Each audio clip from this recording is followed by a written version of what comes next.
നിങ്ങളൊരു നഴ്സാണോ? നിങ്ങളുടെ പ്രണയത്തിൽ ഇത് ശ്രദ്ധിച്ചില്ലെങ്കിൽ മുട്ടം പണി കിട്ടും. നഴ്സുമാർ പൊതുവെ സ്ട്രെസ്ഫുൾ ആയി ജോലി ചെയ്യുന്നവരാണ്. ഇവർക്ക് സത്യസന്ധമായി തങ്ങളെ സ്നേഹിക്കുന്ന ഒരു പാർട്ണറെയാണ് വേണ്ടത്. പ്രധാനമായി ഇവരുടെ ജോലി കഴിഞ്ഞ് അവർ ഫ്രീ ആയിരിക്കുമ്പോൾ അവർക്ക് വേണ്ടി സമയം മാറ്റിവെക്കാൻ പറ്റുന്ന ഒരാളെ. ഇവർ ഇതിനായി ഏതറ്റം വരെയും പോകും.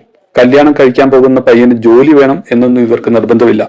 തനിക്ക് സമയം തരുന്ന, അവർക്ക് കാഴ്ചയിൽ ഇഷ്ടപ്പെടുന്ന, അവരെ കൺവിൻസ് ചെയ്യുന്ന ഏത് ആണുങ്ങളെയും അവർ സ്വന്തമാക്കും. എന്നാൽ ഇവരുടെ സെലക്ഷൻ പലപ്പോഴും തെറ്റാറുണ്ട്. കാരണം നഴ്സുമാർ സമയത്തിനനുസരിച്ച് അവർക്ക് അവൈലബിൾ ആകുന്ന പല കാമുകന്മാരും വിദേശത്ത് പോകാനുള്ള അവസരമായും പണം സമ്പാദിക്കാനുള്ള അവസരമായും മാത്രമാണ് ഈ ബന്ധത്തെ കാണുന്നത്. എല്ലാവരെയും അടുത്താക്ഷേപിച്ചതല്ല ഞാൻ ഈ പറഞ്ഞത്. നഴ്സുമാരെ പ്രണയിക്കാൻ വരുന്നവർ അല്ലെങ്കിൽ കെട്ടാൻ വരുന്നവരെല്ലാം പ്രശ്നക്കാരാണെന്നല്ല.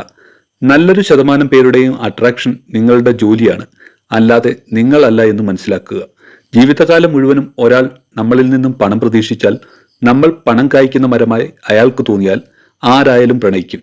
ആ പ്രണയത്തിന്റെ കാലാവധി ജോലിയുടെ ഉടമ അടിമയാകുന്നിടം വരെ മാത്രമേ ഉണ്ടാകൂ എന്ന് മനസ്സിലാക്കിയാൽ നല്ലത്.